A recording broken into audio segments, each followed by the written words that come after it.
Hello and welcome my dear students on my YouTube channel Aadmi chemistry. तो प्यारे बच्चों, आज के इस इंपॉर्टेंट शॉर्ट वीडियो में बात करेंगे जेई मेंस की प्रॉब्लम है और 2025 में पूछी जा चुकी है बेटा।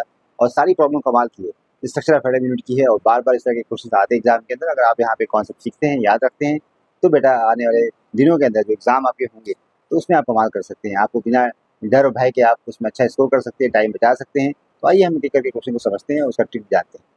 पहली प्रॉब्लम थी कि if a naught is denoted as Bohr's radius of hydrogen atom, the what is the de Broglie wavelength of electron present in the second orbit of hydrogen atom. यहाँ एन जो कि एनी इंटीजर है, यहाँ पे आपको answer करना है। तो सबसे पहले पता होना चाहिए रेडियस का डेफिनेशन होता है बराबर है a naught L square upon Z square होता है। अब यहाँ पे जो आपको आर एन दिख रहा है इसको रिलेट करना है 2 पाई आर एन, जो कि आपको पता है एल लैम्डा के बराबर होता है। और यही जो है आप जो ये वैल्यू है यहाँ पे उठा कर रखेंगे आर की जगह पे, तो 2 पाई आर ये नॉट और एन की जो वैल्यू है यहाँ पे आपको कहा गया है सेकंड ऑर्बिट के लिए बताना है। A naught is Bohr's orbit and second orbit यहाँ पे दिया हुआ है, तो यहाँ पे एन की वैल्यू 2 होगी, that is principal quantum number. और यहाँ आप 4 हो जाएगा और जेड जो कि आप हाइड्रोजन लाइक स्पीशीज की यहाँ वैल्यू 1 होगी। और यहाँ पे देखें बराबर एन लैम्डा, तो लैम्डा यहाँ से कैलकुलेट कर सकते हैं। लैम्डा की जो वैल्यू आएगी यहाँ पे आप कह सकते हो कि यहाँ पे आप 8 हो जाएगा, 8 पाई और ये नॉट अपॉन यहाँ पे बेटा आपको एन आ जाएगा। अगर यहाँ पे एन की वैल्यू कितना दिया है वो एन की वैल्यू यहाँ पे आपको मेंशन किया हुआ है।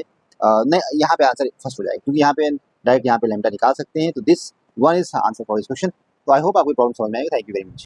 तो बेटा इस प्रश्न के अंदर पूछा गया which of the following is not correct with respect to energy of atomic orbitals of hydrogen atom के लिए पूछा गया। यहाँ पे अगर देखें तो हाइड्रोजन एटम सिंगल इलेक्ट्रॉन है, उस कंडीशन में क्या है कि जो एनर्जी का जो बढ़ता हुआ क्रम है ना वो एन पे डिपेंड करेगा सिंगल इलेक्ट्रॉन के लिए। और उस कंडीशन में क्या होगा कि जो वन एस बिल्कुल कम एनर्जी होगी 2p से, 2p बल्कि ज़्यादा एनर्जी होगी 3, प्रिंसिपल क्वांटम बढ़ेगा, एनर्जी बढ़ेगी। तो 1 2 3 एंड 4 ये ऑर्डर बिल्कुल सही है। दूसरी बात यहाँ देखिए तो यहाँ पे आपसे पूछा गया है कि आप बताना इनकरेक्ट स्टेटमेंट। यहाँ 1s 2s और 2p बराबर होगा, बिल्कुल सही है, स्टेटमेंट सही है। 2s 2p के बराबर होगा, 3s 3p 3d के बराबर होगा, ये भी सही स्टेटमेंट है, यहाँ भी सही है। अच्छा यहाँ देखिए 1s 2s 2p 3s और यहाँ पे 3p, तो यहाँ पे बेटा जो स्टेटमेंट है सी और डी जो कि गलत है, क्योंकि यहाँ पे 1s 2s ये तो बराबर है, 2s 2p के बराबर एनर्जी लेवल है, तो यहाँ पे जो स्टेटमेंट दिया गलत है। लेकिन यहाँ वो देखें 1s 2s के ज़्यादा है, बिल्कुल सही है। 4s जो कि एन की वैल्यू डिपेंड करती है, एन की वैल्यू की जो क्रम है ये होगा, डी बाद में होगा, एस बाद में होगा, according to single electron system के लिए।